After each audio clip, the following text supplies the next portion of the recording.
She defined glamour, survival, and sheer force of will. For decades, Joan Collins was typecast as the beautiful ingenue, a starlet overshadowed by rivals. Her early career was marked by missed opportunities and turbulent marriages.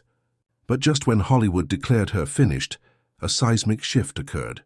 At the age of 48, she launched the greatest comeback in television history. What hidden fire drove this unlikely resurgence? Was it fate or a thirst for revenge? What happened next shocked everyone. A dramatic reversal of fortune that proved the truth about Joan Collins was far more powerful than any script. Born in 1933 in London, Joan Henrietta Collins inherited a taste for the theatrical from her father, a talent agent. Glamour was ingrained early. By the time she was a teenager, she was already a stunning figure, earning comparisons to Elizabeth Taylor. After achieving fame in British cinema, she made the leap to Hollywood in the mid-1950s. Signing with 20th Century Fox, she was beautiful, talented, but lacked the necessary ruthlessness. Despite starring in films like The Girl in the Red Velvet Swing, she found herself perpetually a supporting player, her potential never fully realized. Her 4 early marriages, each more dramatic than the last, overshadowed her work, leaving her financially strained and professionally adrift by the 1970s. By 1980, Joan Collins was living in relative obscurity, making guest appearances and starring in low-budget films. Hollywood had forgotten her. But destiny, in the form of television producers Aaron Spelling and Esther Shapiro, intervened. They were casting a new nighttime soap opera, Dynasty, and needed a character who could single-handedly save a failing show. They needed an antagonist. They needed Alexis Carrington Colby. Collins was hesitant.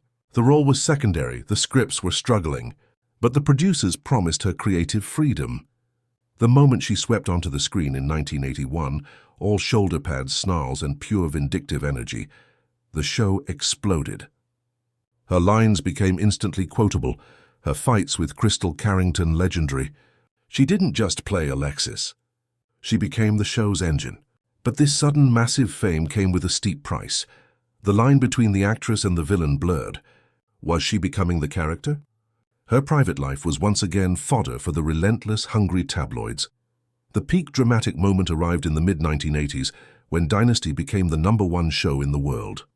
Collins was earning an unprecedented amount for a television actress, proving her critics wrong 1,000 times over. The ultimate revelation was her sheer audacity during contract negotiations. In 1985, she famously held out for a massive pay raise, demanding to be paid what her male counterparts earned. The studio balked, threatening to write Alexis out, but they couldn't. Collins held all the power. The public loved her. The studio was forced to yield.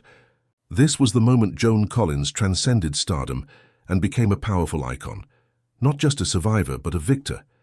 She secured her place as one of the highest-paid women on television, an unheard-of feat for a woman nearing her 50s. Dynasty ended in 1989, but Collins's resurgence was permanent. She leveraged her fame into best-selling books, commercials, and a thriving stage career. She proved that age, industry dismissal, and past scandals meant nothing to an actress armed with wit and determination. Her lasting impact is not just her performance as Alexis, but the defiant, glamorous blueprint she provided for older women in Hollywood.